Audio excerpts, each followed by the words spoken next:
Agora está gravando, diz o programa. Bom, já que está gravando, podemos reiniciar.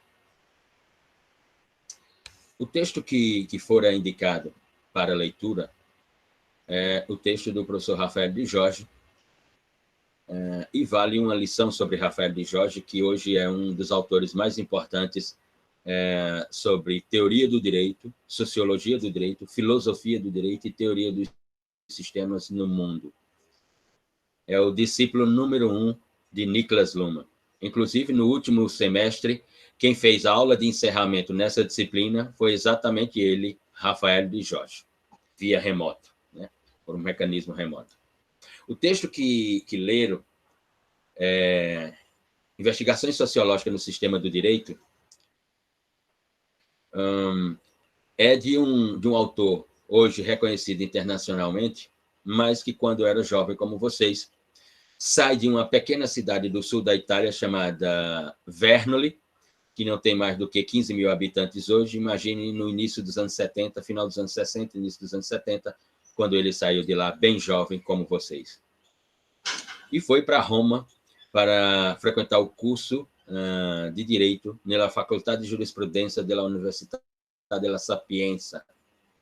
E lá teve como professor simplesmente Alessandro Barata, o criminólogo da escola, o criminólogo number one da escola crítica do direito penal italiano, o autor italiano mais relevante dos anos 60 até hoje em criminologia. E Rafael de Jorge escreve um trabalho de conclusão de curso sobre a orientação de Alessandro Barata. Esse trabalho de conclusão de curso é intitulado Legitimazione e Ciência del Diritto, um pós-fácio em honore a Hans Kelsen.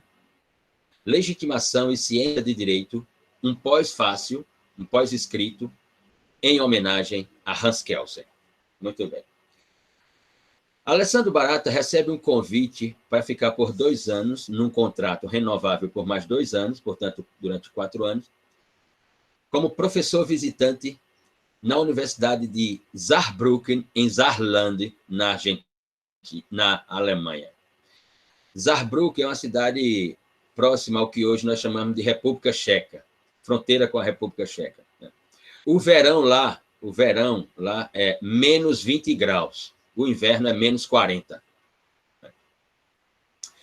E Alessandro de Jorge, então, Alessandro Barata, então, pergunta para Rafael de Jorge: olha, eu estou indo para a Alemanha e tal, você viria como meu assistente para me ajudar a organizar lá o curso de doutorado para o qual eu estou indo como professor visitante? E aí, de Jorge, como estudante, né, faz a pergunta clássica de todo estudante. Qual é a pergunta clássica que todo estudante faz quando o professor faz uma pergunta como essa ao estudante? Professor, tem bolsa? Tem bolsa, professor? Tem uma bolsa, professor, para eu ir? E aí, Alessandro Barata diz: tem, de Jorge, tem uma bolsa para você vir. Uma bolsa durante os 2 anos. Ah, Gabriela, vale ponto. Muito bem. E aí, ele disse: eu vou, professor, tá certo. Então, eu arrumo seus documentos e tal, eu já estou indo. Quando eu estiver lá, mando a passagem de avião para você e você vem, tá certo. Alessandro Barata vai para a Alemanha, para Saarbrücken, em Saarland. E está organizando um seminário, né, enquanto Rafael de Jorge não chega. E convida para esse seminário simplesmente o sociólogo número 1 da segunda metade do século XX até hoje no mundo ocidental. Convida para abrir esse seminário o professor Niklas Luhmann, da Universidade de Bielefeld. E, nesse meio tempo, de Jorge está vindo para Saarbrücken. E, obviamente, Alessandro Barata é um italiano. Para o italiano, o café é um direito fundamental. Pode faltar amor, pode faltar comida, pode faltar lazer, pode faltar trabalho. Só não tire o café do italiano, porque aí ele comete um homicídio qualificado. O italiano ele tem que beber pelo menos uns 5 expressos por dia. Senão, ele não controla o sistema nervoso dele. Ele sai pela cidade, como num filme de Michael Douglas chamado Dia de Cão, matando todo mundo, se não der pelo menos uns 5 expressos para ele por dia. Rafael de Jorge toma pelo menos 10 por dia, sem açúcar. E aí, no gabinete de Alessandro, no gabinete de Alessandro Barata, está lá Nicolas Luhmann, e como todo bom italiano, ele tem uma máquina de café expresso no seu gabinete. E vai fazer 2 cafés, um para ele e para o professor Nicolas Luhmann. E, nesse meio tempo, Luhmann está olhando a mesa assim e vê uma monografia, um trabalho de conclusão de curso. E pergunta para Alessandro Barata: Barata, de quem é esse trabalho aqui? E Barata diz: é de um orientando meu, que está vindo da Itália me ajudar aqui para organizar o curso de doutorado aqui em Saarbrücken. Aí Luhmann disse: tá certo. Luhmann, que falava apenas 9 línguas, né? Dentre essas 9 línguas, o grego clássico, como Rafael de Jorge fala o grego clássico. Muito bem. E aí Luhmann começa a ler aquele trabalho enquanto espera o café. Aí vem o café, começa a discutir: vamos para o auditório? Vamos. Mas espera aí, esse texto desse rapaz, ele está chegando aqui, ele está vindo para trabalhar comigo. E aí Luhmann diz para Alessandro Barata: não. Ele está vindo, mas não para trabalhar com você. Ele está vindo para trabalhar comigo lá em Bielefeld. Quando ele desembarcar aqui, diga para ele que eu estou esperando por ele lá em Bielefeld. Eu quero saber dessas ideias que estão nesse trabalho aqui de conclusão de curso.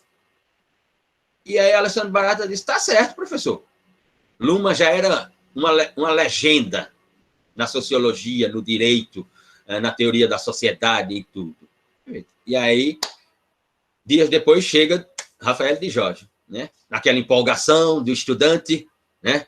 Que agora tem bolsa, chega na maior pilha, né? Com a bateria 100%, e não bateria da iPhone, que acaba rapidinho. E aí, Alessandro Barata diz: Jorge, não deu certo. Aí, o que foi, professor? Tiraram a bolsa? Não tem mais bolsa? Vou ter que voltar para a Itália? Não. Você não vai trabalhar comigo. Você vai trabalhar com um camarada chamado Niklas Luhmann, lá em Bielefeld. Então, aqui as passagens. Pegue um voo para Bielefeld. Ele está ali esperando lá na Universidade de Bielefeld. Boa sorte, de Jorge. Estou aqui à disposição. De Jorge chega em Bielefeld para trabalhar com Luhmann. E aquela relação durou 20 anos, de 1978 a 1998, quando Luhmann morre. Nesse período, de Jorge escreveu 12 livros na companhia de Luhmann e mais de 50 artigos. Luhmann, em toda a sua história, escreveu 49 livros, 366 artigos, publicados nas mais diversas revistas do mundo, orientou 415 trabalhos de conclusão de curso, mestrado, doutorado e pós-doutorado, e fez 5.016 conferências por todo o mundo, de Bielefeld a Berlim, a Nova York, a Tóquio. Hoje, Rafael de Jorge é um autor reconhecido internacionalmente, o discípulo número 1 de Niklas Luhmann. Note a importância do que, quando você estiver terminando esse curso, vão chamar de trabalho de conclusão de curso. Qual será o seu trabalho de conclusão de curso? Qual será o seu texto? Porque ele pode ser um Windows na sua vida. Ou seja, ele pode ser uma janela das oportunidades na sua vida profissional. Portanto, não espere chegar lá no 8º, 9º, 10º período para pensar no seu trabalho de conclusão de curso. Vá pensando a partir de agora. Quando voltar à normalidade, se é que vai voltar, né? Porque com esse modelo de governo que nós temos, pelo jeito, vamos ficar aqui até 2052, vá participando dos seminários, dos congressos, escreva textos para publicar nas revistas e vá construindo a sua biografia.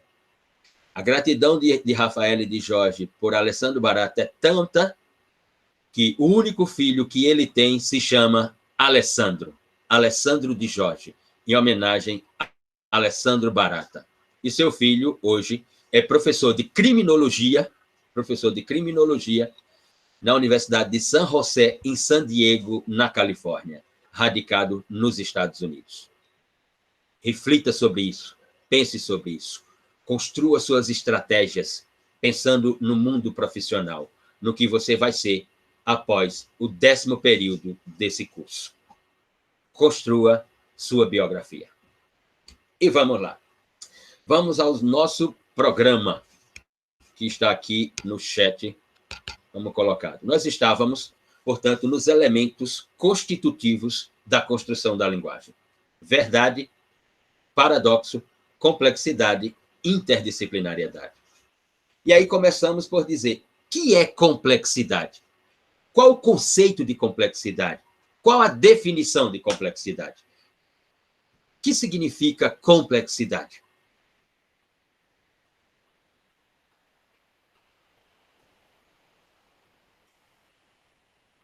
A ideia sobre complexidade nas relações sociais, na teoria dos sistemas, na teoria da sociedade, na sociologia, no sistema do direito, etc., é preciso se observar. E muito bem. Porque complexidade não é exatamente apenas um dado concreto, um dado da realidade. Como escreveu Luhmann, em 1984, no seu livro Social System Theory, ou Teoria dos Sistemas Sociais, abre aspas, complexidade nada mais é do que uma descrição do observador. Ponto.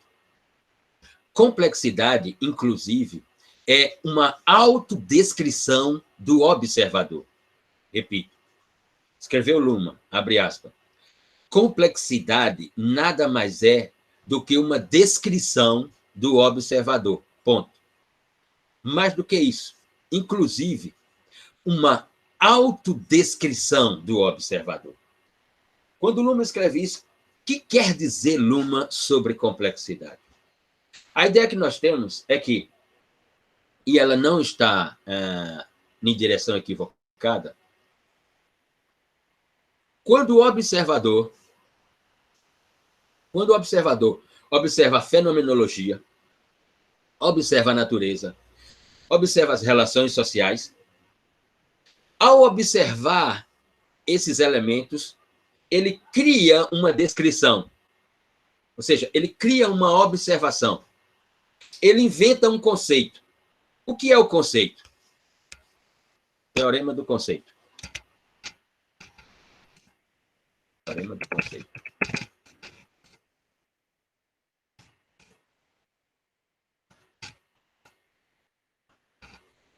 A mais B igual. Teorema do conceito. A mais B é igual a C. O observador observa a fenomenologia, a natureza, a relação social. Ele vai buscar B. O que é buscar B? É a memória que ele tem.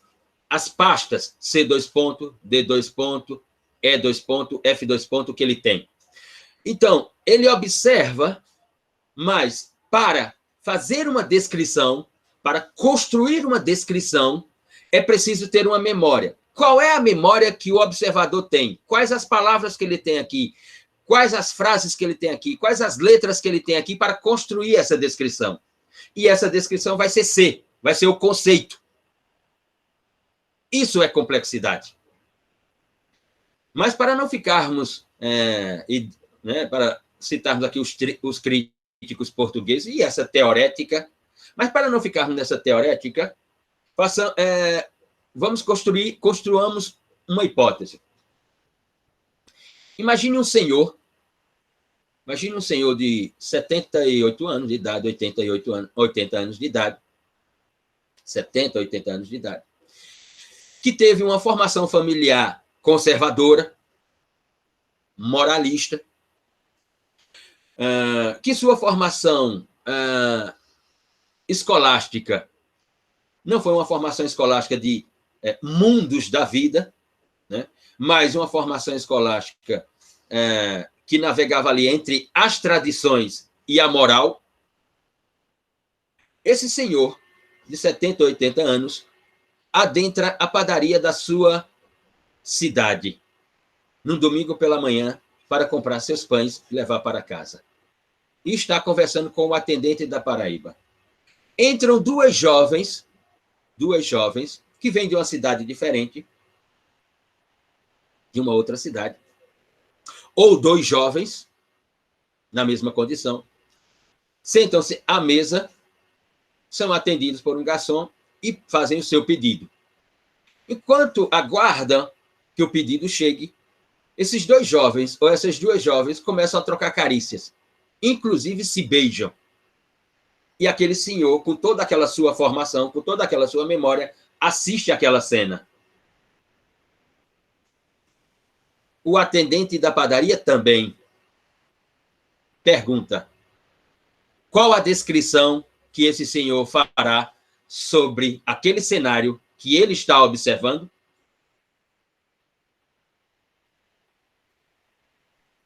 Ele tem uma ideia conservadora, né, professor? Então ele vai buscar as suas memórias e vai achar com certeza aquilo fora da moral dele, enfim.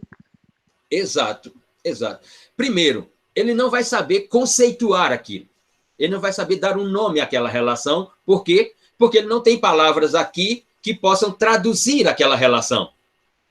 Ele não tem uma pasta aqui com arquivos linguísticos que possa traduzir aquela relação. Então, ele vai utilizar as pastas que ele tem, que serão pastas conservadoras, moralistas, formação teológica ortodoxa. Então, o mundo que ele vai traduzir será esse. Vai ter uma descrição imoral, diz Pedro. Aquela cena, para ele, pode ser uma cena imoral, uma cena reprovável. Então, a pergunta seguinte é: onde está a complexidade? No que nós vemos, no que o observador vê, ou no observador? No observador. Exato. A complexidade não está no objeto. A complexidade está no observador. Vocês leram um texto de Rafael de Jorge que ele diz: o observador tem que ser parte da pesquisa.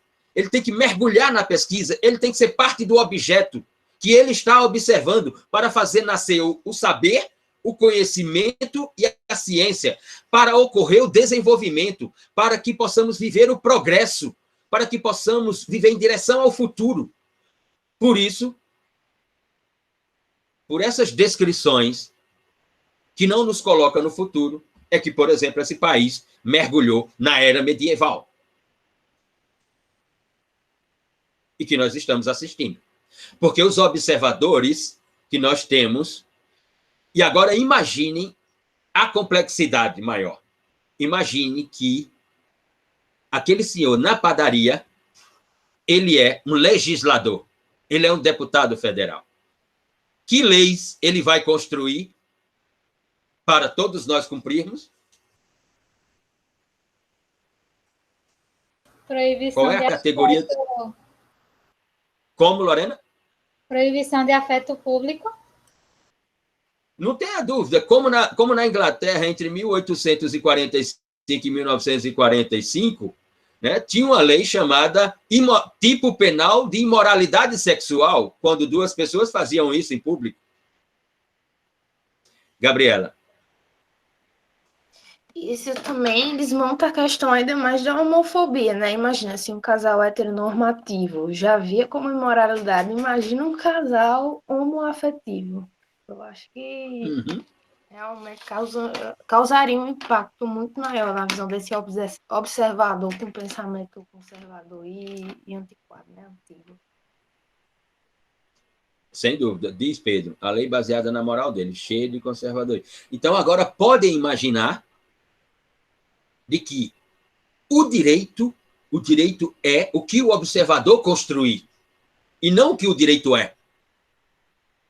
O direito é só direito. Agora, qual a categoria de direito que ele vai ser, são as complexidades do observador que vão determinar. Ou seja, as pastas que o observador tem aqui é que vão determinar o que o direito vai ser. É só pegarmos o próprio exemplo, eu já me referi aqui, o exemplo de Alessandro Barata e de César Lombroso na criminologia. César Lombroso utilizou um paradigma bioantropológico para dizer que determinadas pessoas nasciam delinquentes, que determinadas pessoas nasciam criminosas. Inventou o criminoso nato. Alessandro Barata, mestre de Rafael de Jorge, observando a mesma relação, que é chamada de crime ou delito, disse, não, o Estado só pode intervir na vida de uma pessoa que cometeu um crime depois que nós analisarmos, depois que nós observarmos se essa pessoa teve garantido todos os seus direitos sociais, como educação, como alimentação, como moradia, como saúde, como uma formação escolástica técnica para ter um emprego, um ofício e ganhar a vida. Depois de tudo isso, se essa pessoa ainda foi delinquente, aí o Estado pode utilizar o poder de punir contra essa pessoa. Mas se o Estado não utilizou nada disso, favorecendo essa pessoa, o Estado não tem direito de criminalizar essa pessoa. Alessandro Barata chamou isso de mínima intervenção penal, ou intervenção penal mínima. Dois observadores observando o mesmo fenômeno. A complexidade não está no objeto, a complexidade está no observador. É isso que está naquele texto de Rafael de Jorge que vocês leram. Se você está realizando a pesquisa, você tem que ser parte da pesquisa. Se você está observando um objeto, então você tem que mergulhar no objeto, diz Rafael de Jorge. Para você poder o quê? Ter a renovação das suas pastas linguísticas aqui e poder produzir os discursos em direção ao futuro. Lorena, saindo da questão do que é e entrando no que deve ser, kantiano, o ideal deveria ser o observador o mais imparcial possível. Mergulhar no objeto não significa que você está sendo parcial. Pelo contrário, mergulhar no objeto significa que você está mais próximo de uma realidade que você vai ter que descrevê-la. E, portanto, você vai ter maiores propriedades linguísticas para construir suas descrições. A imparcialidade não é apenas uma questão de observação. A imparcialidade é fundamentalmente uma questão de racionalidade nas descrições. Ser imparcial é ser racional. E ser racional não significa que você tenha que estar longe do objeto. Você pode estar muito próximo do objeto e poder se plantar na sua racionalidade e ser imparcial na hora de descrever o objeto, para fazer nascer o saber, o conhecimento, a ciência. Gabriela? No caso, se aproximar do objeto, porém tentar desvincular suas predisposições de pensamento, né? Olhar com aquilo dali com um olhar neutro, como se você não tivesse opinião e não tivesse já uma construção já feita na sua mente em relação àquele objeto. Então, você tem que somente olhar e descrever e analisar o que é, e não o que você acha ser, né? Eu acredito que é assim, né? Quando você se aproxima do objeto, Gabriela, você é o observador, você é aquele que vai construir o saber.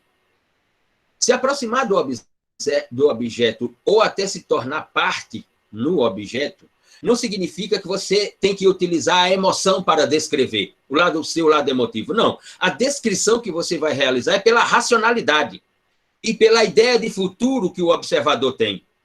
Obviamente, ao observar o objeto e ao me comunicar com o objeto, eu posso chegar à conclusão, né, de que eu também sou parte daquilo, já que nós estamos em um conjunto, numa teoria da sociedade. Nós estamos falando sobre direito.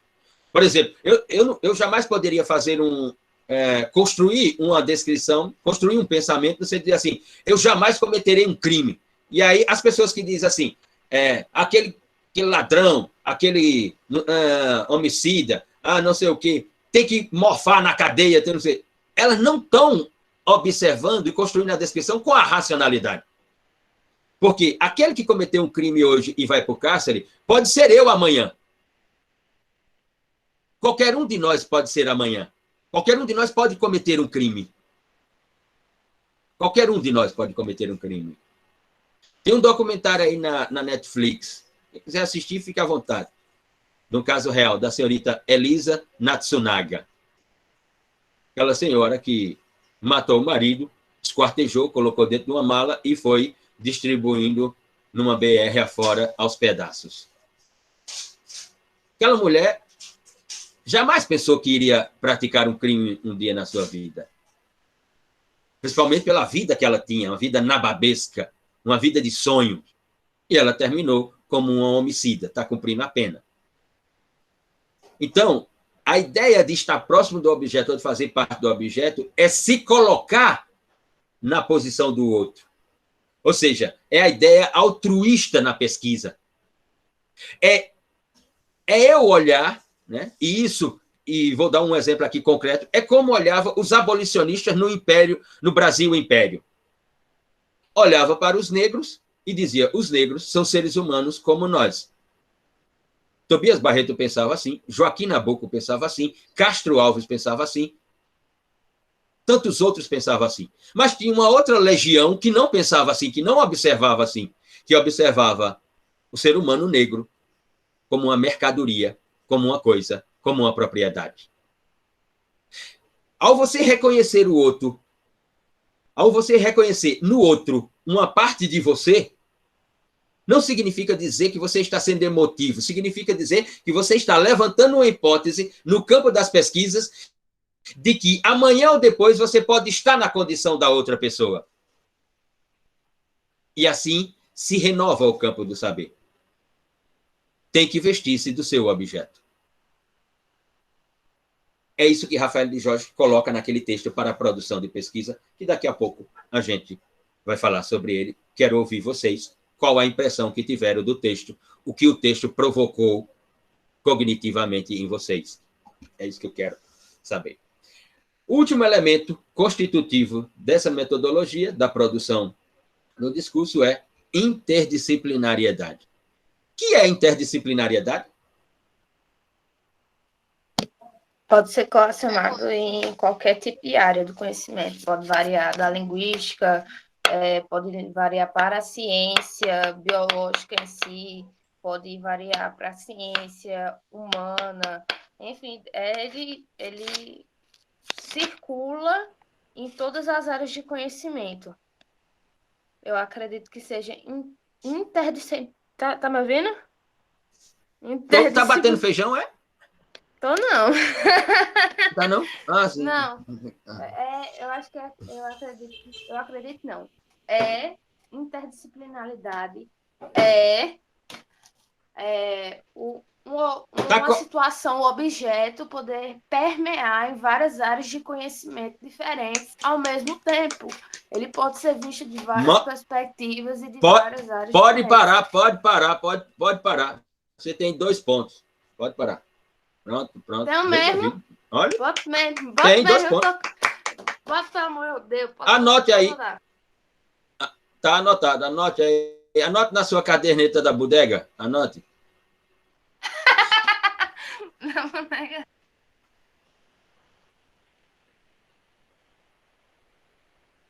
Gabriela? Você está conosco, Gabriela? Dê um sinal, Estou. Gabriela. Tá? Tomou as gotinhas hoje de manhã, antes da aula? É o senhor que vai rir. Muito bem. Então, vamos lá. Está corretíssima. Interdisciplinaridade é exatamente isso. Ao entorno do conhecimento, você agregar outros conhecimentos linguísticos. Ao entorno da linguagem, você complementar a linguagem com outras linguagens. Eita! Essa descrição que Gabriela acabou de fazer, quem foi o primeiro a falar sobre isso?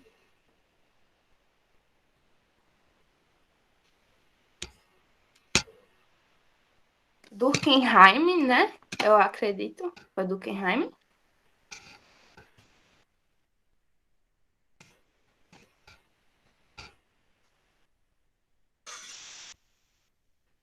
Emily Durkheim, ou Durkheim, como bem se referiu Gabriela, escreveu sobre isso.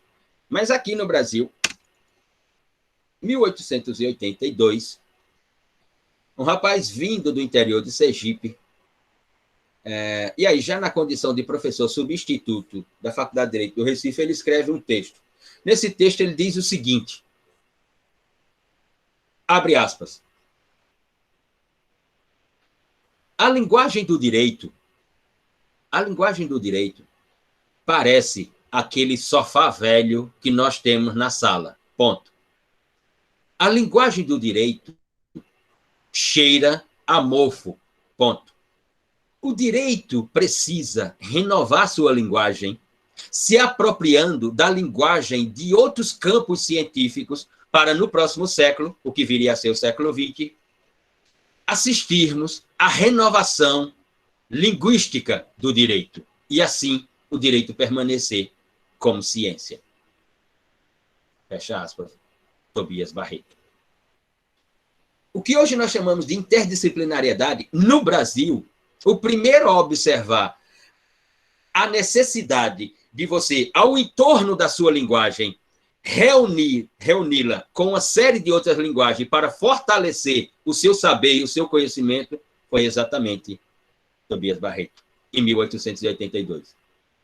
Só que ele utilizou a expressão sofá velho. A linguagem do direito parece aquele sofá velho que nós temos na sala, né? Quem nunca teve um sofá em casa que olhou para ele assim e disse, está na hora de trocar esse sofá, né? Principalmente, diriam as senhoritas, principalmente porque eu tenho um namorado novo, ele vai vir aqui, e na hora que ele chegar e ver esse sofá, vai acabar o namoro. Né? Tobias Barreto disse, a linguagem do direito cheira a mofo. Ela precisa ser renovada. Hoje nós chamamos aquilo que ele construiu de interdisciplinariedade nas ciências sociais. Interdisciplinariedade eu estou falando sobre a pena criminal, eu estou falando sobre a pena de prisão, a pena privativa de liberdade. Esse é o objeto do meu discurso. Ao entorno da pena privativa de liberdade, eu tenho que falar de criminologia, de política criminal, de dogmática penal, de bem jurídico protegido. Eu tenho que falar de direito penal, de ciências criminais. Eu tenho que falar de processo penal, de execução criminal. Eu tenho que falar dos tratados internacionais de proteção e defesa dos direitos humanos. Eu tenho que falar de Constituição. Ou seja, eu tenho que, ao entorno do objeto do meu discurso, fortalecer a linguagem que eu estou produzindo com outras linguagens que venham a contribuir para a renovação da produção do saber, do conhecimento e da ciência. Isso é, portanto, interdisciplinariedade.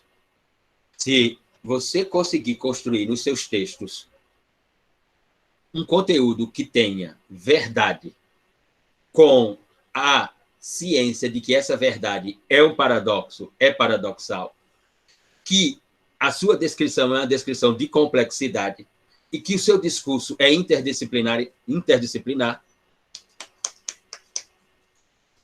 o direito espera por sua linguagem, para ele transformá-la numa linguagem jurídica.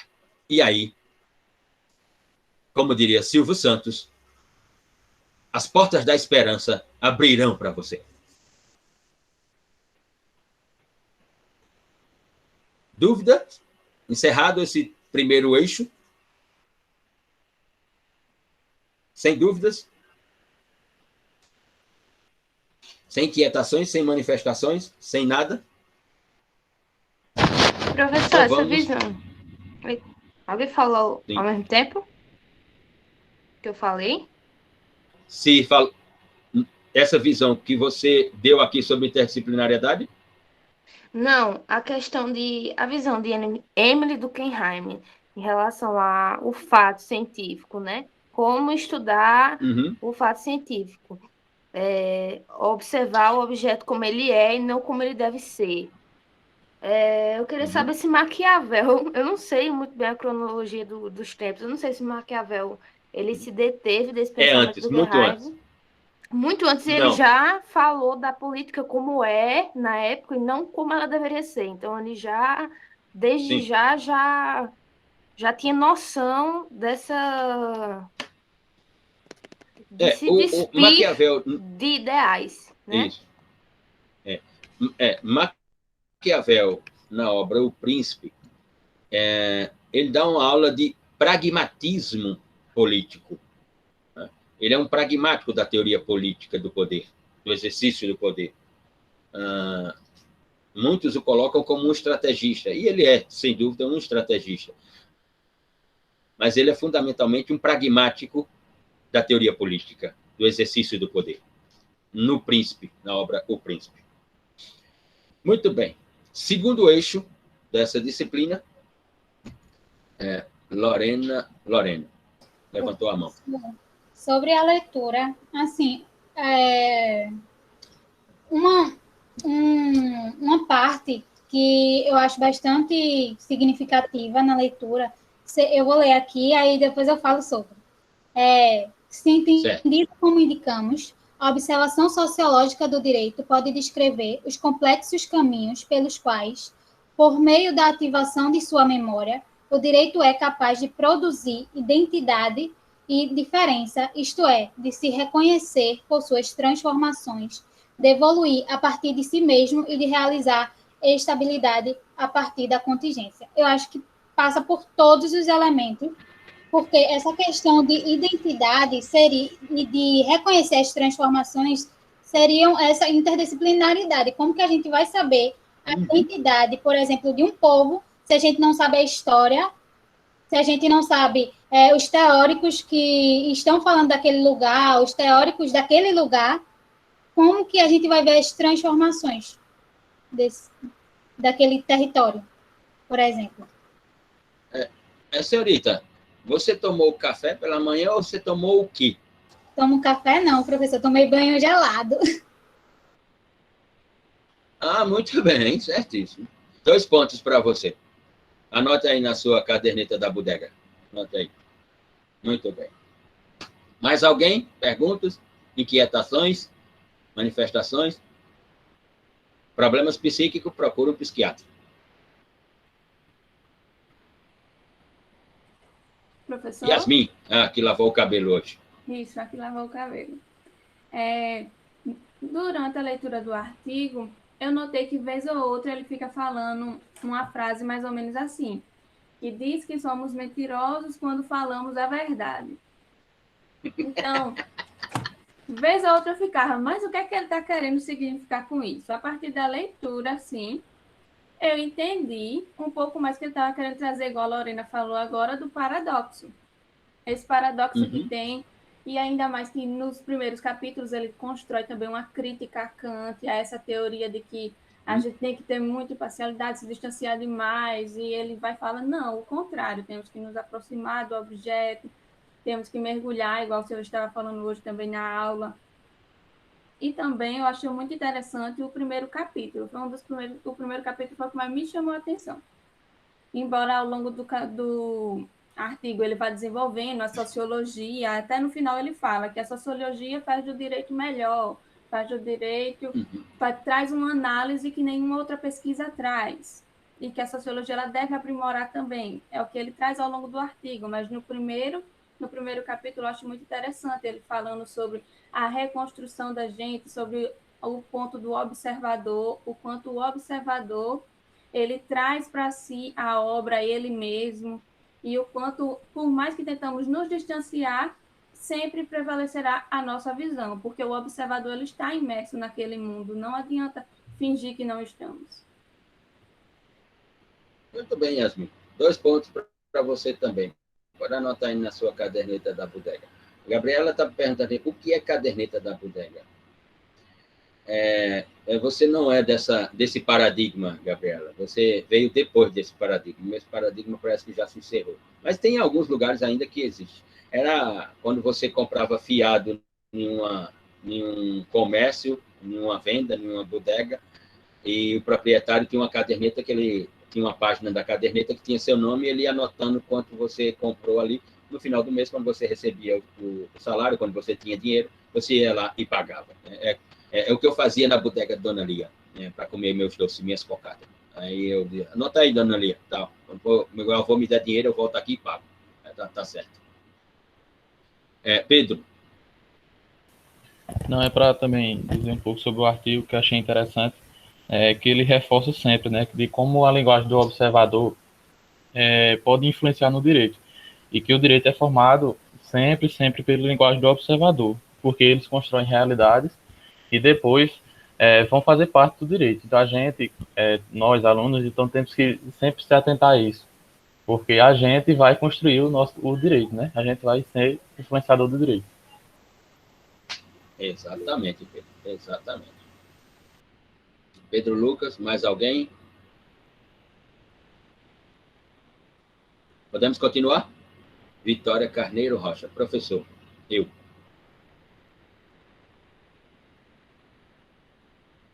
Professor, Diga lá, bom Vitória. dia. Bom Assim, dia. minha dúvida Você não tem muito a ver. Você já chegou vencendo. Vitória, você já chegou vencendo, não? Minha dúvida, assim, não tem muito a ver com o assunto de hoje, porque minha matrícula foi feita um pouco atrasada do que a dos demais, entendeu? Aí eu tô meio que perdida. E eu não assisti sua primeira aula. Perdidos estamos todos nós, Vitória, desde que nascemos. Perdidos estamos todos nós desde que nascemos. E continuaremos perdidos. Mas não se preocupe. Diga. Acho que eu tô um pouco mais, viu? Aí... Bom, aí eu tenho que concordar. É uma questão de proporcionalidade.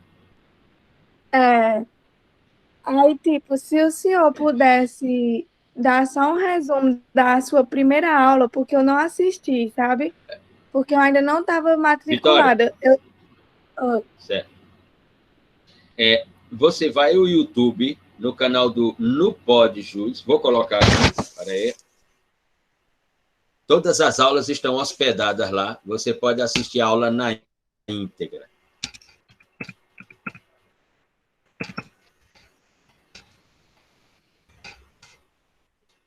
Um instante.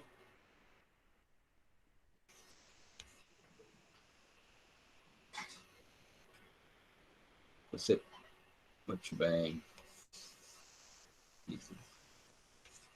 Você pode vir aqui no YouTube. Vou procurar aqui. Calor da mulher. Está aqui.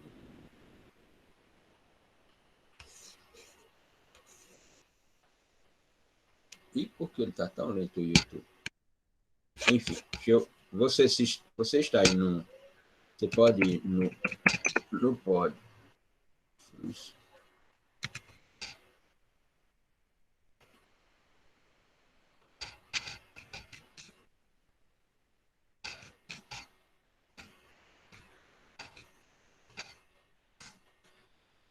Vai no YouTube, procure no Pode Jus, nesse canal, que é o do grupo de pesquisa,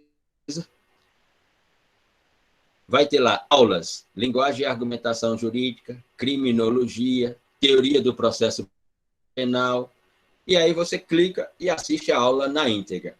Todas as aulas são postadas. Portanto, todas as aulas que tivemos, com exceção dessa, estão postadas lá no PodJus, canal do YouTube. Essa aqui, na próxima sexta-feira, no final da tarde, começo da noite, vai estar também lá no canal, Vitória. E aí você poderá fazer suas anotações, assistir, fazer suas anotações e acompanhar o que tem acontecido aqui nos encontros da turma de Linguagem e Argumentação Jurídica. Ok? Ok, professor, muito obrigada. Clara Rafaela levantou a mão. Não, professor, era para voltar um pouquinho no que vocês estavam falando lá. Yasmin, Lorena, enfim. Quando a gente vai pesquisar um pouquinho mais sobre Luma, né? Porque, como diz Jorge, se baseou totalmente nos trabalhos de Luma, a gente pega aquela ideia do sistema legal ou sistema jurídico, né? Normativamente fechado, mas cognitivamente aberto. Então, é muito essa questão, permeia por todos esses elementos constitutivos. Por que ele é cognitivamente aberto? Porque ele está aberto a essa interdisciplinaridade. Mas ele é fechado porque ele transforma tudo em direito. A linguagem, ela se torna verdade quando ela é direito em si, né? Mas não deixa de estar aberta para as questões de um ambiente exterior.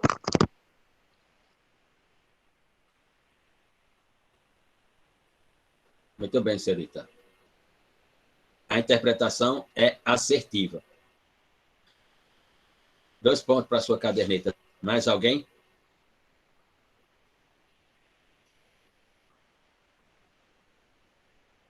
Mais alguém? Não perca a oportunidade. O carro da pamonha do...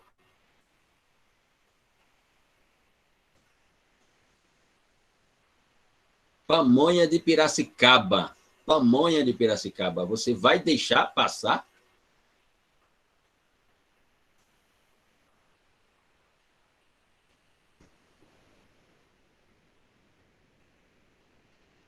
Muito bem. Então, iniciemos o segundo eixo. Segundo eixo, que fala de...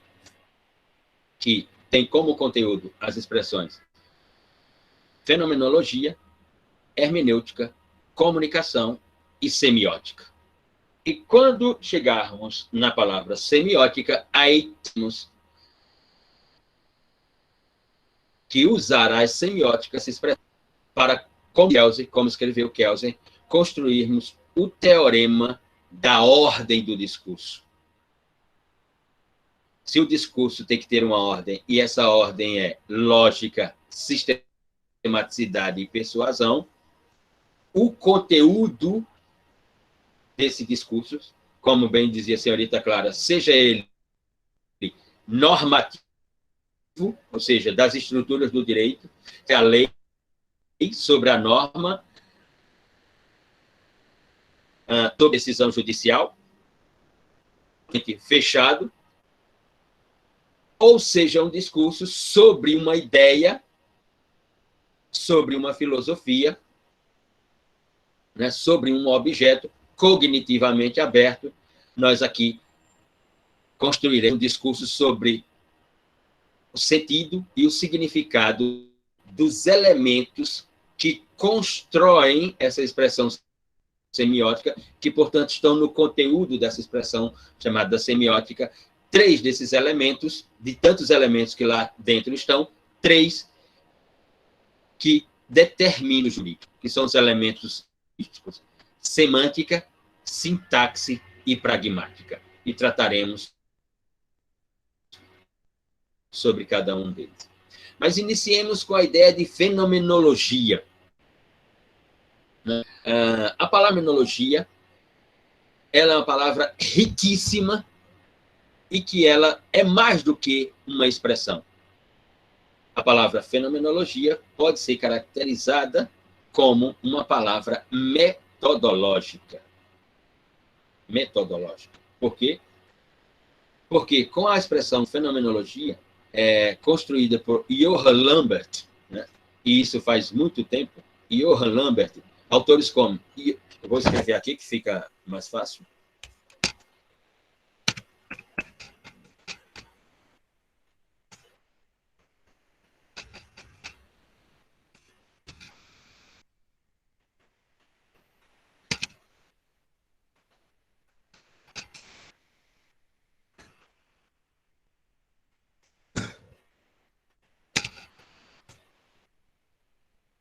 Palavra que foi tão bem construída por Johann Lambert, Friedrich Hayek e Russell.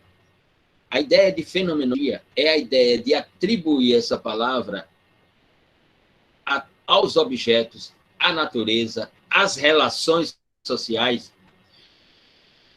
que o observador tem que observar para construir situações. Ou seja, chamamos algo de fenomenológico quando não conseguimos ainda construir o conceito, a definição. Quando menos, como diz Rafael de Jô, passamos a ter a capacidade, portanto, de construir os conceitos, as definições, as descrições. E aí o que era fenomenológico deixa de ser tão fenomenológico, porque agora passa a ser um objeto à luz do nosso saber, do nosso conhecimento. A palavra hermenêutica, ela é uma das palavras usadas no direito moderno ou no direito da contemporaneidade. Esta palavra ela é utilizada sempre nos discursos constitucionais do direito. Geralmente, quando o observador do direito quer renovar o sentido de uma construção do direito, quando ele quer ressignificar o sentido de uma construção do direito, ele atribui essa palavra hermenêutica à sua observação. Vou dar um exemplo aqui. Quando o Supremo Tribunal Federal recebeu o pedido de uma relação entre duas pessoas do mesmo sexo para figurar no direito civil brasileiro como entidade familiar, os membros do Supremo Tribunal Federal olharam o artigo 226, os artigos e 220 da Constituição e perceberam que não havia previsão legal sobre isso. Mas o Tribunal Federal que diz o que é constitucional. Então, a maior parte dos 11 ministros do Supremo chegaram à conclusão de que o reconhecimento de uma relação entre duas pessoas do mesmo sexo é uma inclusão de direito. Pelo movimento neoconstitucionalista do direito constitucional, então aquela relação passaria a ser reconhecida como entidade familiar. A isso se dá o nome de voto hermenêutico. A hermenêutica seria a interpretação sobre fenomenologias. Dizem os constitucionalistas. Mas voltemos no tempo. 1977. 1977, vocês podem encontrar esse vídeo no YouTube. Só não tem a dublagem e não tem uma legenda para o espanhol ou o português. O vídeo é em alemão e, salvo engano, tem uma legenda em inglês. É a versão que eu já vi uma vez faz muito tempo. Em 77, na TV pública alemã, tem um vídeo no YouTube, não sei se vão encontrar, podem encontrar, só que não tem em português nem em espanhol. O vídeo é em alemão, com a legenda em inglês. Em 1977, na televisão pública alemã, canal aberto, um programa em horário nobre. Sempre tem dois personagens do mundo do saber, do conhecimento, da ciência, para um debate. Nesse programa, nesse dia, apareceram Niklas Luhmann e Hans-Georg Gadamer. Vou colocar o nome dele aqui e o nome do livro dele.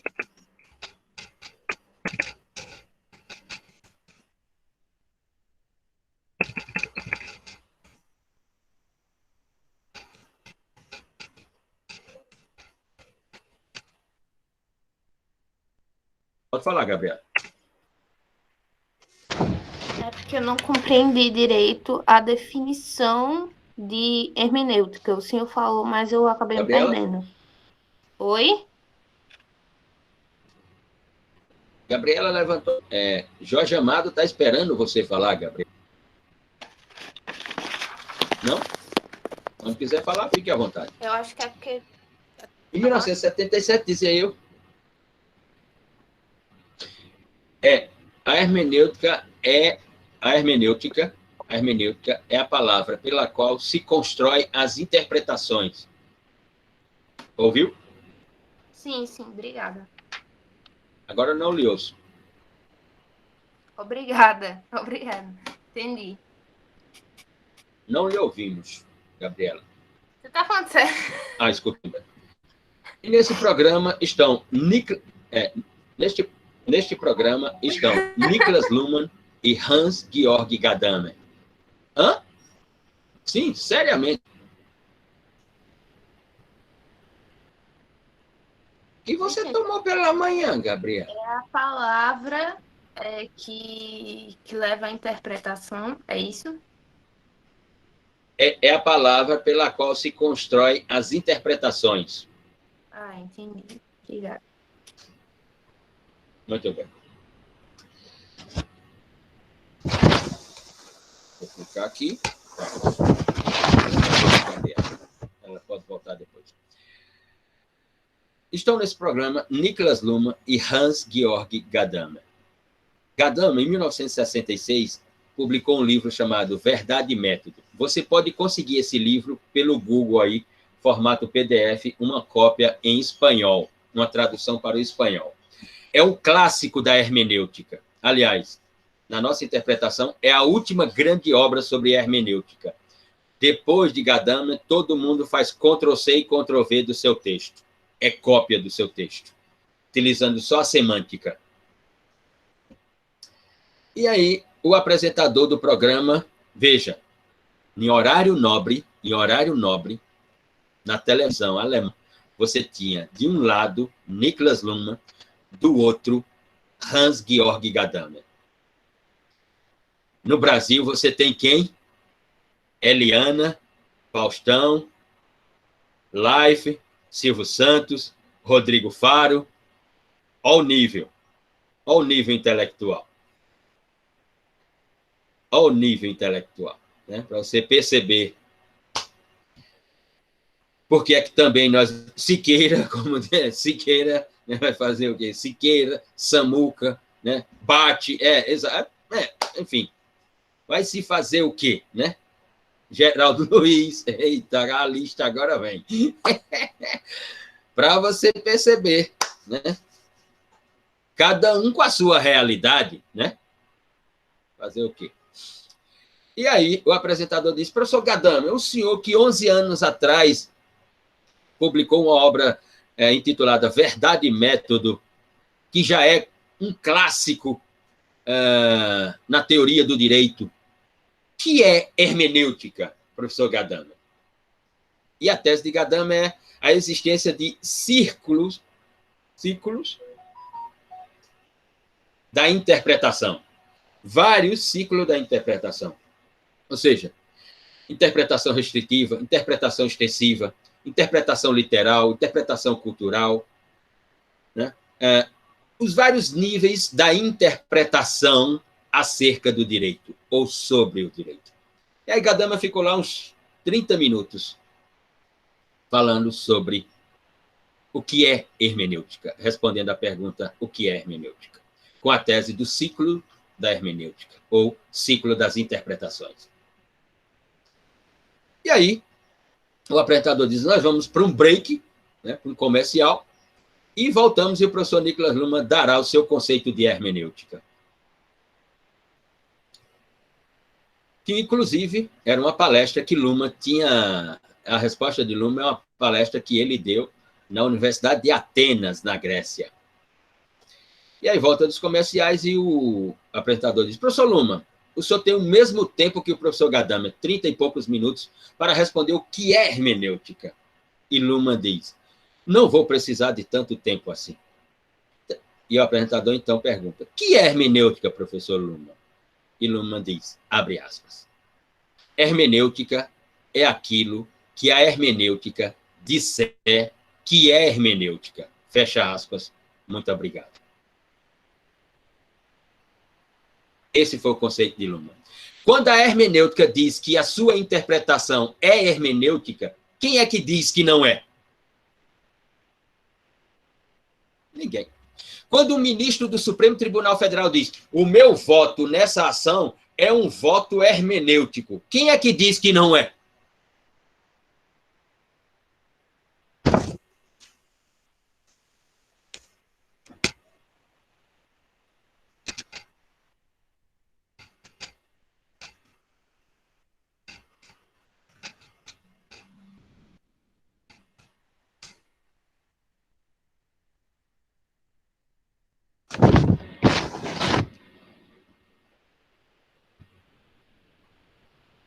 Podem ler a palavra?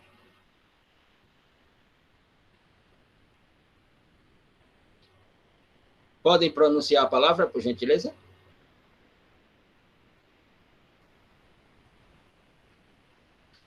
Os alemães inventaram uma palavra para traduzir determinadas expressões. Que é essa palavra que está aí? Erklärungsprinzip. Erklärungsprinzip. Palavras como hermenêutica, complexidade, dignidade humana, são autoexplicativas. São princípios autoexplicativos. Quando elas aparecem, elas não precisam construir um texto justificativo do que elas são. Elas são. Elas falam tudo sem dizer nada. Quando o juiz diz, prolatando sua sentença, a esse ponto da sentença que se conduz para a condenação do réu, na interpretação do artigo 155, parágrafo 2º, a interpretação desse juízo é hermenêutica pela renovação do sentido ou significado da escultura normativa, blá, blá, blá, blá, blá, blá, blá, blá, blá. Quando ele diz que é hermenêutico, é hermenêutico. Não há quem venha e diga, não, não é hermenêutico. Ou seja, o conceito de Luhmann, hermenêutica é aquilo que a hermenêutica disser que é hermenêutica, é perfeito. Porque não tem outra palavra que diga que não é. Que é dignidade humana?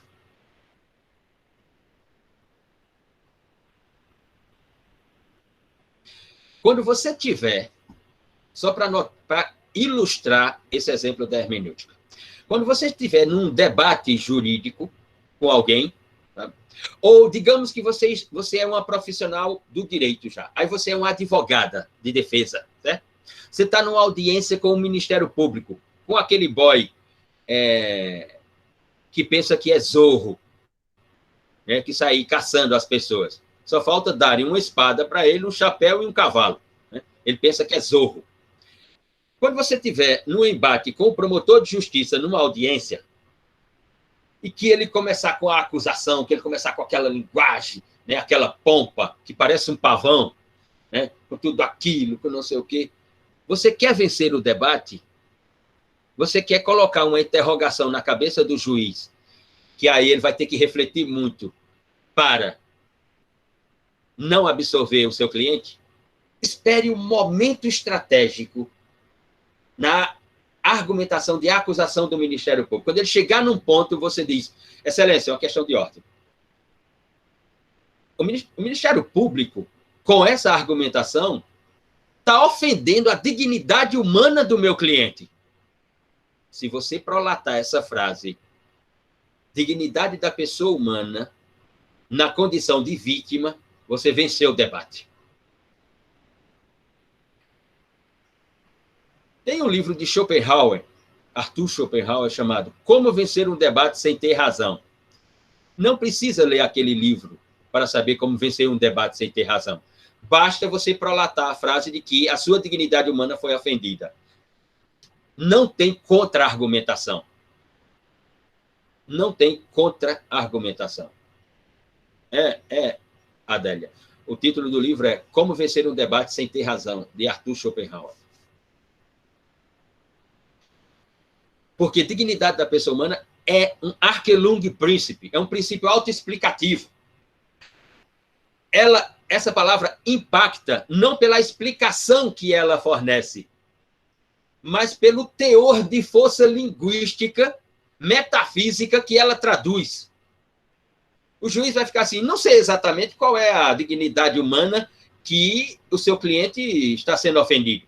Mas a dignidade humana está lá no inciso 3 do artigo 1º da Constituição. Ela não pode ser tocada, embora nós não saibamos o que ela seja. Porque ela é um princípio autoexplicativo. Assim como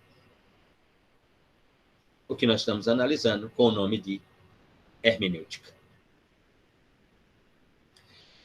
E, finalmente, a palavra comunicação, antes de semiótica. Comunicação. Comunicação é isso que nós estamos produzindo aqui. Linguagem é uma ferramenta.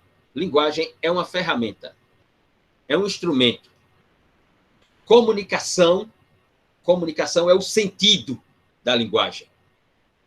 Quando chegarem no próximo texto que vão ler, e aqui já deixo a indicação, né, para durante a semana e o final de semana, né, comprem lá o seu packzinho de Heineken, bota lá na geladeira, ou então compre aquelas suas garrafinhas de Triunfo, coloque lá no congelador, né, vai pegar o texto do professor Niklas Luhmann, capítulo 8, Argumentação Jurídica, do seu livro Das Recht der Gesellschaft, O Direito da Sociedade, né, vai ler aquelas dezenas de páginas, né, quando a linguagem se tornar assim um pouco densa, né, um pouco assim densa, tal, aí você vai lá na cozinha, passa pela geladeira, né, dá um trago, pá, volta a ler o texto, né? Quando ela voltar, a linguagem, quando a leitura voltar a ficar turva, porque você diz, estou mais entendendo porra nenhuma desse texto, que porra é essa que esse cara está falando? Não estou entendendo nada. Aí você volta lá, dá outro trago, volta, e aí as nuvens vão se afastando. E aí o sol vai brilhar para você. Vai parecer que você está na ponta dos Seixas, no ponto mais oriental das Américas. Quando a ponta dos Seixas existia, porque já caiu, né? A barreira caiu. Ninguém fez nada. Muito bem. Comunicação é o sentido que se dá à linguagem. Comunicação não tem nada a ver com entendimento ou compreensão. Tem a ver com linguagem. Tem a ver com produção linguística. A comunicação é o sentido que eu dou à linguagem. É a ordem que eu construo para a linguagem. Aliás, e aqui vai parecer um jogo de palavras ou extremamente complexo, mas não é. Comunicação é aquilo que transforma o incomunicável em comunicável. Fecha aspas. Frase de Luhmann. Comunicação é aquilo que transforma o incomunicável em comunicável. E transformar o incomunicável em comunicável não tem absolutamente nada a ver com entendimento ou compreensão. Tem a ver com ela própria, a comunicação. Nós, como já escrevi aqui, nós somos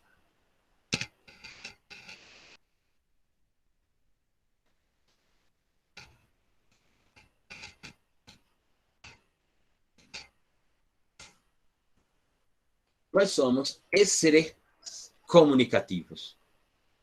Nós somos seres de comunicação. As nossas relações, elas são construídas a partir de formas de comunicação.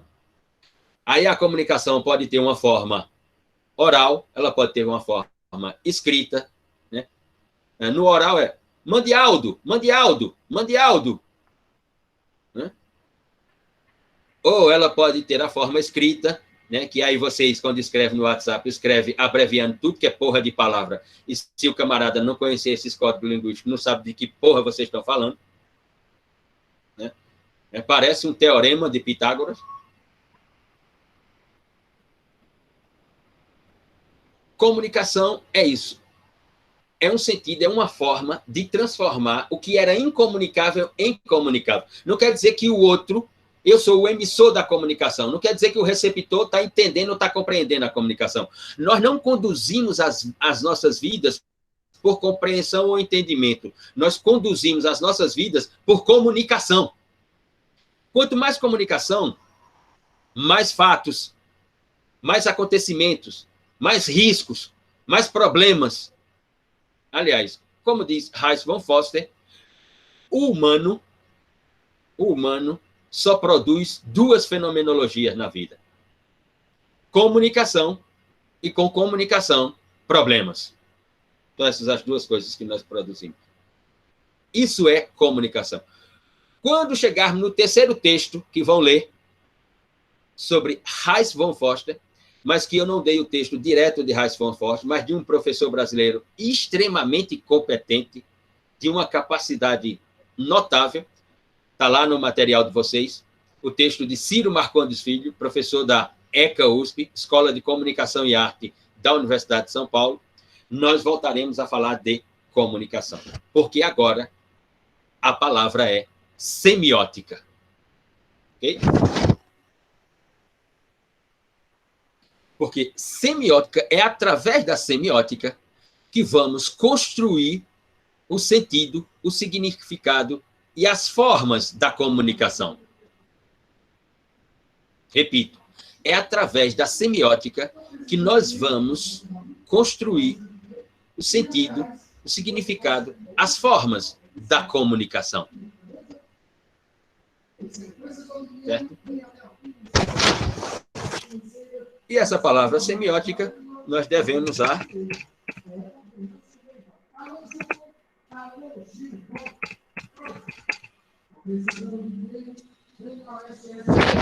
Henry Stubbers,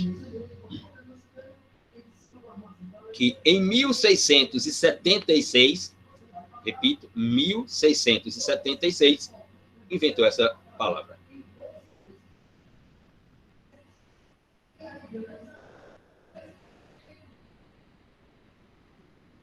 Gabriela Sobreira Guimarães Rosa. De Araújo. Semiótica, no caso, seria levando a sintaxe da palavra. Semiótica é olhar a mais de um lado, olhar só de um lado. É o quê? É a questão do paradoxo. É o quê? Semiótica seria a múltipla visão, a múltipla observação. As diversas formas pelas quais eu posso observar para construir o sentido da comunicação. Então, são as múltiplas formas de ver a mesma coisa. Entendi. Para produzir comunicação. Então, se semiótica é o elemento linguístico pelo qual nós vamos construir o significado, o sentido ou as formas da comunicação, a comunicação tem diversas formas, sentidos e significado, como sinais é uma forma de comunicação, signos é uma forma de comunicação, designação é uma forma de comunicação, semelhança é uma forma de comunicação, analogia é uma forma de comunicação, metáfora é uma forma de comunicação, simbolismo é uma forma de comunicação. Mas a comunicação com a qual nós estamos preocupados aqui nessa disciplina é aquela que, no capítulo 8 do seu livro Direito da Sociedade, o professor Nicolas Luhmann vai chamar de comunicação jurídica. Então, o direito tem uma comunicação que é um signo? Tem. Como se veste um juiz? Vocês vão dizer. Como o Batman? O The Batman, o protetor de Gotham City. Quando você entra numa sala de audiência, dá para identificar quem é o juiz na sala de audiência? Dá, né? Exato. Aquele é o signo do direito. Aquela é uma forma de comunicação do direito. Quando você vai a um fórum, que você está na cidade, que tem que se dirigir ao fórum, que você chega, dá para notar qual é a estética arquitetônica do prédio do fórum? Como, por exemplo, aqui em Campina Grande. O Fórum Afonso Campos é um prédio belíssimo, não é? Já viram o prédio do Fórum Afonso Campos aqui em Campina Grande? É belíssimo. Pedro, sim, é belíssimo. E do lado direito, se você estiver na frente, do lado direito do estacionamento do prédio, tem uma favela. Você jamais vai se dirigir à favela imaginando que o fórum está ali, certo?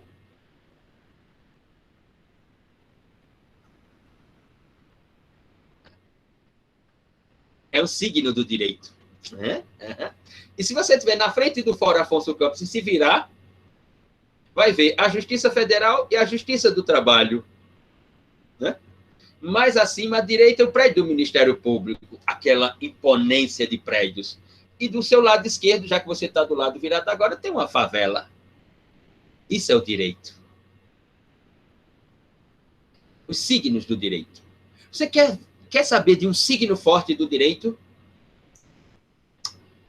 Você, como estagiária, né? Sei lá, Seu primeiro dia de estagiário ou de estagiária. Você diz, estou no mundo do direito. Cheguei aqui, porra. Vou botar para fuder nesse sistema. Eu sou. Aí você está no escritório de advocacia, aí o advogado disse, o juiz prolatou uma decisão, tal, está aqui no sistema e tal, mas é preciso despachar com o juiz. Eu vou primeiro resolver as questões. Você se dirige por fora, senhorita Yasmin, por fórum. Me espere lá na entrada do fórum, ali na antessala, para pegarmos o elevador junto, que eu vou despachar com o juiz. Você diz, tá certo, doutor. Aí você pega o seu Fiatzinho Uno, né? Pega o seu Fiat Uno, tal, aí você vai lá. Aí você entra no estacionamento do fórum, aí quase tudo ocupado, aí você vê uma vaga livre. Aí você diz, opa, bingo, meu dia de sorte. Aí você, pá, na vaga livre. Porque são 10 horas da manhã. Aí você estacionou. Você não viu que na vaga estava escrito magistrado.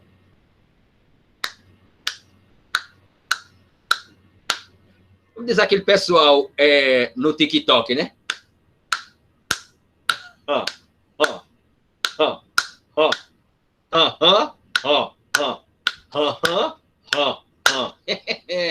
Aí você desce, né? Está lá na entrada do fórum esperando, o advogado chega e diz, Yasmin, sua maluca! Você é louca, mulher!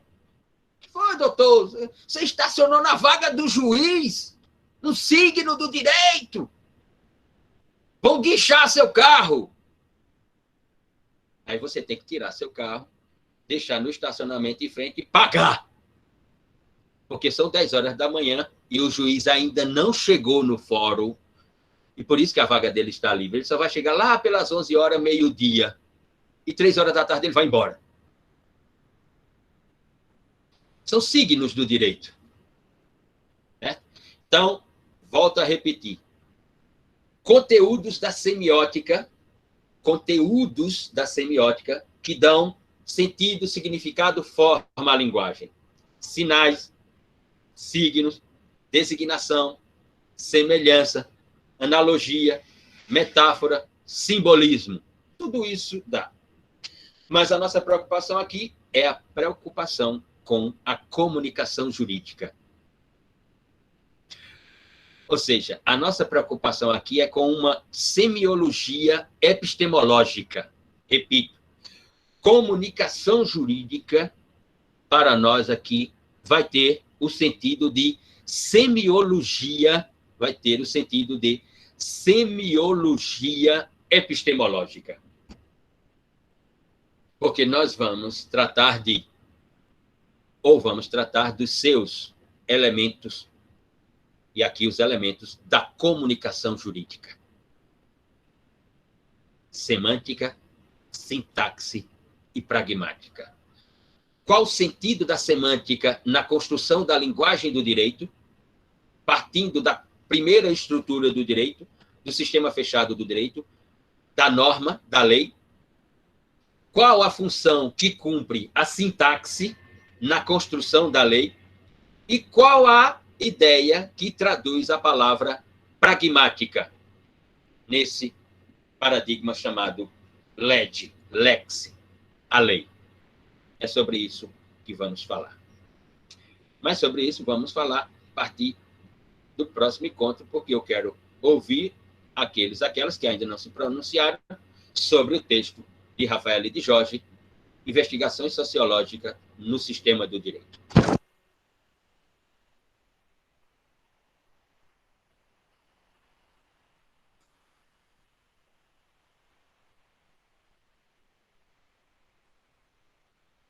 Como diziam os antigos, sou todo ouvidos.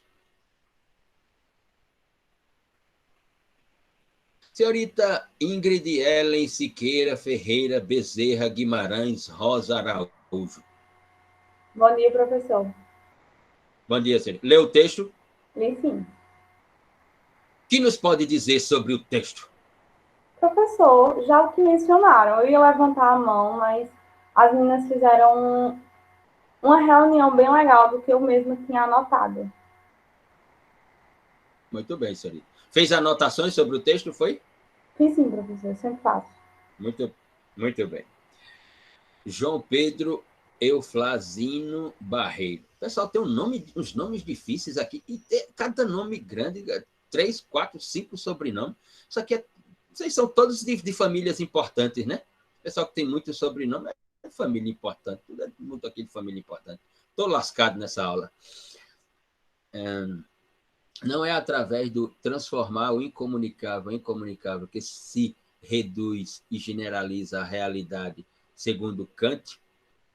Pelo menos foi minha interpretação do texto. Como, então, nada tem a ver com interpretação e entendimento?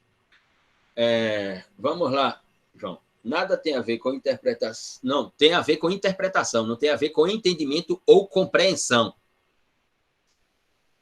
Interpretação tem. Né? A hermenêutica é a palavra pela qual nós vamos interpretar as fenomenologias. Eu falei que não tem nada a ver, né, com compreensão e entendimento. E por que não tem nada a ver? Vamos lá.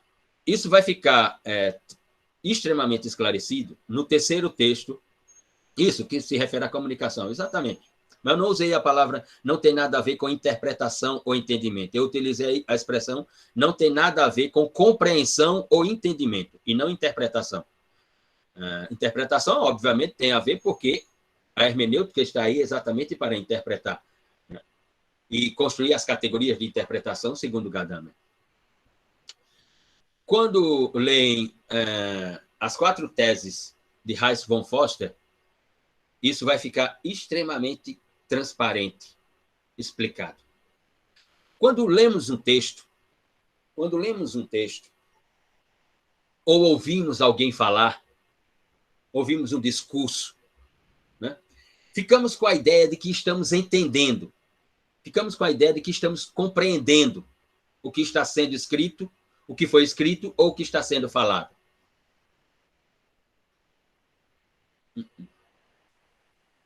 Comunicação não é isso.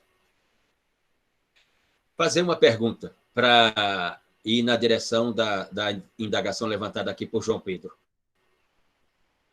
Quem aqui escuta música em uma outra língua a qual não domina a língua, não conhece a língua? Quem aqui escuta, por exemplo, música em inglês ou italiano e não domina o inglês ou não domina o italiano? E gosta daquilo que está escutando, lhe faz bem aquilo que está escutando, a sensação é massa, estou só lá no meu quarto. Sim, está entendendo o quê? Está entendendo o quê? Não está entendendo, né? Não domina a língua, não sabe uma frase. A música pode estar lhe xingando, mas como a melodia, né? Como o arranjo, estou falando de música, não é essas bagaceiras que se produz na música no Brasil nos últimos tempos, que tem 2 letras musicais, né? Você escuta, com todo respeito, devido respeito, máximo respeito, você escuta 10 músicas de Wesley Safadão e parece que é a mesma música que você está escutando. É a mesma música. Se você não escutar que a letra é diferente, mas a melodia é a mesma. Você escuta 10 músicas de Solange Gomes e você começa a vomitar. Você escuta 10 músicas de Aviões do Forró e é a mesma melodia. Você diz... Eu disse assim, peraí, nós estamos aqui na tua casa, Luciano, nesse churrasco, já faz umas 2 horas. Dá para trocar a música, não? E aí Luciano diz, não, meu querido, já está no volume 3. Já está no volume 3 é o volume 3 desse camarada aí. E é a mesma música sempre. Não é a mesma música sempre. Não. Nós estamos falando de música. Você escuta música em inglês, mas não domina a língua britânica nem a versão americana, né? Mas aquilo lhe faz bem.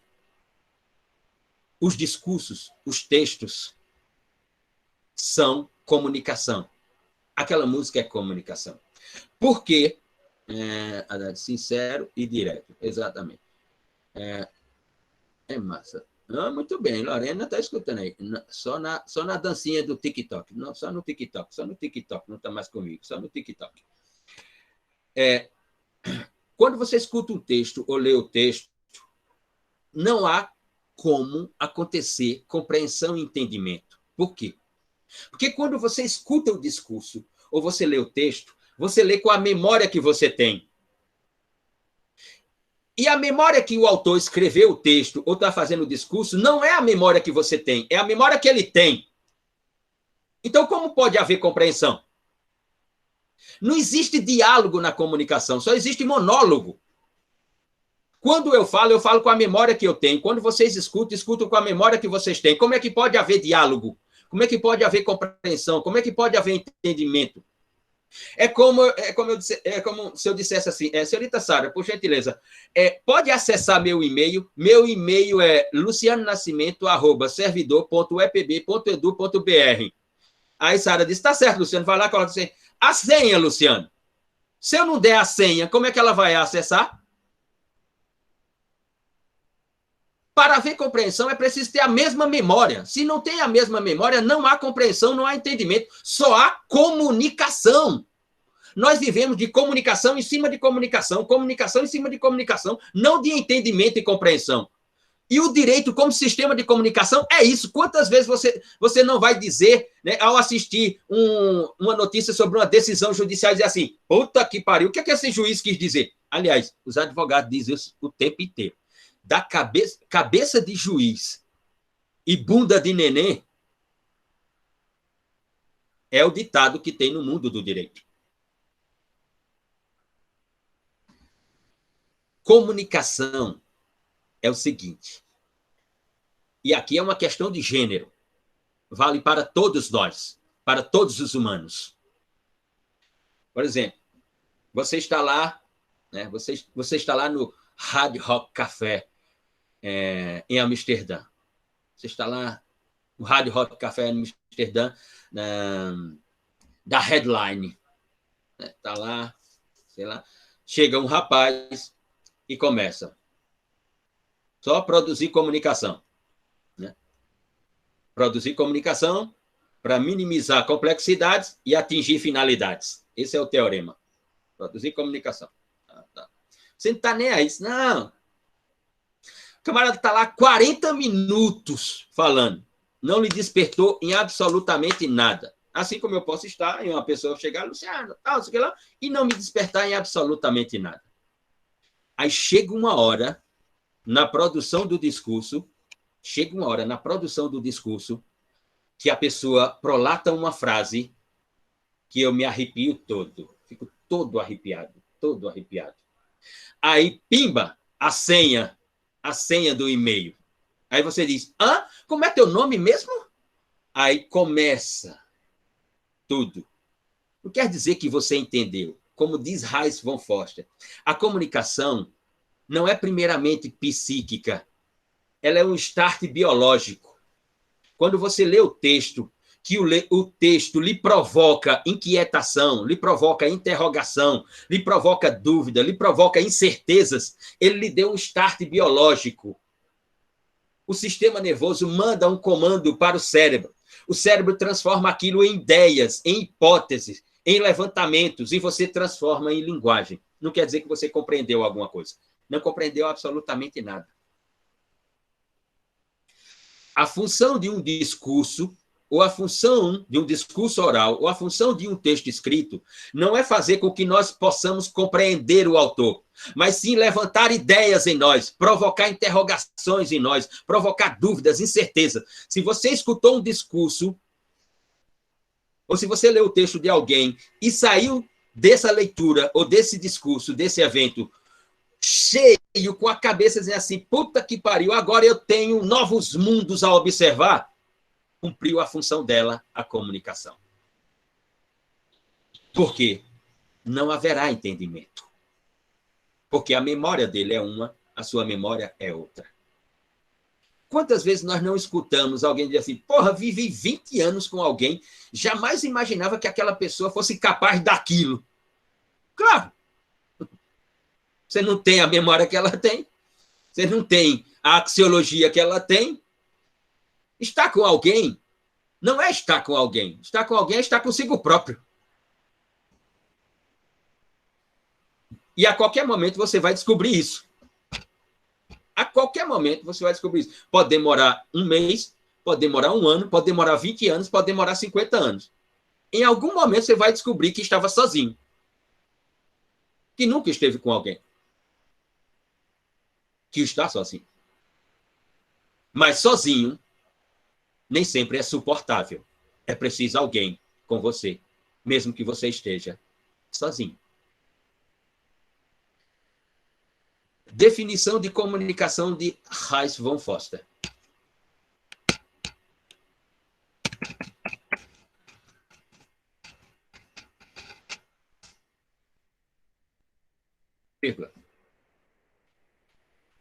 A comunicação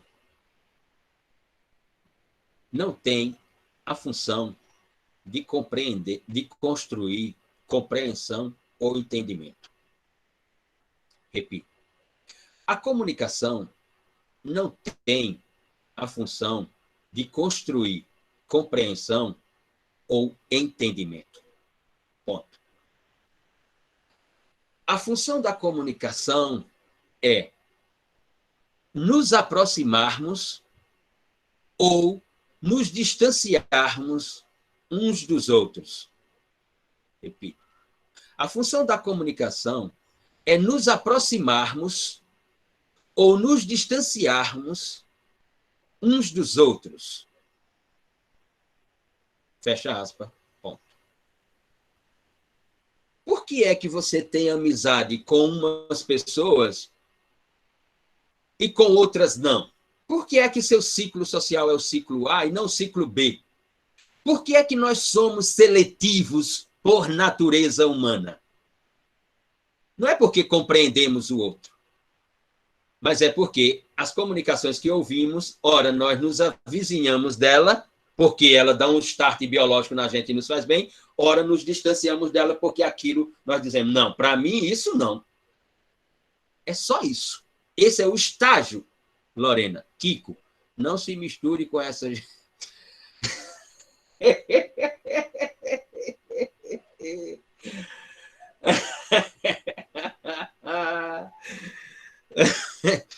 Kiko, não se misture com essa gentalha. O Chaves veio parar na aula de linguagem e argumentação jurídica. Muito bem. Muito bem, Lorena. Muito bem. A função da comunicação é uma só. Ou ela nos aproxima, ou ela nos distancia. Mas não entendimento e compreensão. Mas, lógico, quando ela nos aproxima, pela questão do start biológico, minimiza as complexidades. Quando ela nos distancia, aumentam as complexidades. É neste sentido. Não procure compreender o outro. Procure sentir o outro. Se procurar compreender o outro, prepare o bolso. Vai gastar muito com psiquiatra. Procure apenas sentir o outro e produzir comunicação que se aproxima. Até quando vai aparecer, pimba, o conflito? Porque o conflito, uma hora, vai aparecer. Inevitavelmente, uma hora, o conflito vai aparecer. Mas não é tão crucial assim. Quando o conflito aparecer, reinicie o processo comunicativo. Transforme o que era incomunicável em comunicável. E continue no processo comunicativo. Continue acompanhado, estando sozinho.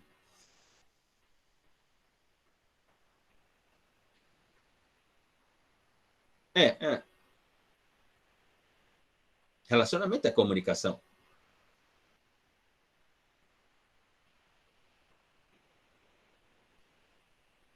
Em qualquer relação é muito válido.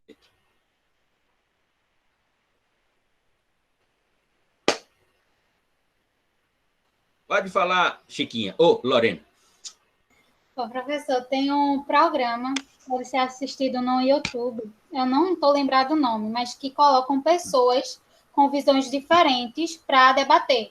Por exemplo, uma mãe que acha que depressão é besteira para debater com uma mãe que perdeu o filho para depressão. Por depressão. Essa questão da discussão entre isso não é entender, mas sentir o outro. Sentir, eu acho que se encaixa nesse sentido. Uhum. Alguém já botou o nome aqui do programa. Ó. Pedro Lucas Soares. É isso mesmo. É telespectador assíduo do programa, Pedro. Putnix. Diz que não perde um episódio. Ó, que Miguel também diz que tem uns maravilhosos. Tá vendo? Maravilhosos porque, seguramente, Miguel fica ali com a biologia dele explodindo. Assim, que massa do caralho esse negócio aqui. Porra, mano. Mas se tá entendendo? Tá entendendo porra nenhuma. Tá entendendo porra nenhuma. Mas que tá bom, né, Miguel? Tá bom. Volta. O Quebrando o Tabu também faz. Exato. Tem a Adélia Quebrando o Tabu, eu conheço. Quebrando o Tabu. Mas é muito... Olha, tá vendo? É muito foda. Tá vendo? Quando o cara fala que é muito foda, é porque a biologia dele tá assim, explodindo. É muito foda isso, é muito foda. A biologia dele tá assim, ó, assim. Tipo as expressões que tem aqui na Paraíba. Eu acho fantástica a expressão do caralho. Quando você vê uma coisa massa demais, você diz, porra, que coisa do caralho, mano. É muito massa. Ou então, quando eu quero xingar alguém no trânsito, né? Sai da frente, miséria. Sai, miséria. Muito massa. Muito bem. Voltemos ao texto de Rafael de Jorge. Investigações sociológicas. Miséria serve para... exato. Miséria, Miguel, é um arquelung príncipe. Miséria. Quem mais leu o texto gostaria de se pronunciar? Se não, podemos encerrar a aula por hoje. E voltamos próxima semana, se eu estiver vivo. Laísa Maria Martins Valentim. É cada nome. É só gente importante aqui. Essa turma aqui de linguagem e argumentação, eu vou mandar um e-mail para a coordenação do CCJ, vou pedir para colocar assim, disciplina Linguagem e Argumentação Jurídica, tracinho celebridades. Porque parece aqui que só tem celebridade aqui pelo nome, viu? Não tem um Silva, né? Que nem eu, ó.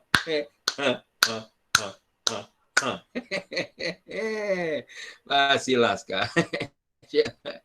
Tem sim, tem aqui, ó. Finalmente um planetário aqui, ó. Joana, tem Joana Bianca Pereira da Silva, Muito bem. Deixa eu ler lá em cima. Não é? Babá. Bom dia, professor. Bom dia. Meu mic está impossibilitado de ser usado. Estou dizendo? Depois quer que eu compreenda. Depois quer que eu compreenda. Muito bem. Massa, muito massa. Bom dia, professor. Meu mic, né, está impossibilitado de ser usado. Mas em relação ao texto de Jorge, destaquei várias partes. No entanto, a parte sobre a diferença, ótimo. Sobre a diferença está entre eficácia e validade, me chamou a atenção. Isso é interessante, posto que no direito, no ordenamento jurídico, temos normas que são... esse é um ponto... Normas que são válidas, pelo simples fato de serem normas, mas não são eficazes dentro da sociedade, por não serem seguidas. Muito bem, senhorita Valentim, né? Senhorita Valentim, Valentim, então, deve ser um nome monárquico, alguma coisa assim. Deve ser do tempo do Império do Brasil, alguma coisa assim. Valentim. Muito bem. Então, são 10h52. Próxima aula, nós iniciamos, né, da descrição aqui, colocada pela senhorita Valentim. Reiniciamos. Leiam o texto. capítulo 8, do professor Luhmann, do livro Direito da Sociedade. Comecem a leitura, porque vamos ficar umas 2 aulas nesse texto, né? Para depois irmos para o terceiro texto. E reiniciaremos a aula com essa ideia de validez da norma, vigência e validez da norma e eficácia da norma. Vigência, validez e eficácia da norma, ou validez e eficácia da norma no texto de Rafael de Jorge. Bom dia a todos e todos. Miracomando.